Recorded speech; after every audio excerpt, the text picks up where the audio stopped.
কেডারে তুই? I love you Kali বৌদি। I love you দেখবি আমার স্বামীটা ডাকবো। এই কিডারে? হ্যাঁ গো এদিকে এসো দেখিনি। কি হয়েছে? এই দেখো কেডা এ? আমি চিনি নে। চিনিস নে? ঘরে লোক ঢুকাই বেলা নাটক করছো নাকি? হ্যাঁ এই বেরো, আর একদিন দেখি তোর ঘর থেকে ধাক্কাতে বের করবো বল দিচ্ছি। হ্যাঁ কেনতিছিস কেন? কি হয়েছে বৎস? লাল বাবা আমি কালী বৌদির ঘরে ঢুকেছিল, আমার স্বামী আমারে মেরে বের করতেছে। ঠিক আছে, আমি তোরে একটা মন্ত্র দিচ্ছি, তুই 10 মিনিটের জন্য ছোট্ট একটা বাচ্চা হয়ে যাবি। তারপর আমি তোর ওই কালী বৌদির ধারে নিয়ে যাচ্ছি, তুই দুধ খাস খনি। মন্ত্র মারেন বাবা। ইড়ি ইড়ি না, বাচ্চা মজা বাড়া। চুপ কর, কাঁদিস নে, চল দুধ খাবি। মারে এই বাচ্চাটারে রাস্তায় ঘুরিয়ে পেলুম, এর মা বাবা কেউ নেই, এর একটু দুধ দেবা। যাও দেখিনি আমারও কোনো বাচ্চা নেই গো। এরে আমি সাওয়ালের মতো মানুষ করবা নে। শোনা শোনা আছে আছে দুধু খাবা? 10 মিনিট। কাউ শোনা দুধু খাও। ও মারে এটা কে?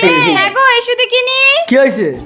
তুমি ফের ঘরে লোক ঢুকাইছো? আমার কথাটা শুনবা তো? কোনো কথা শুনবা তোরা? তুমি বেরো আমার ঘর থেকে। ও মারে যা বেরো। কেরাম লাগতে। চুপ কর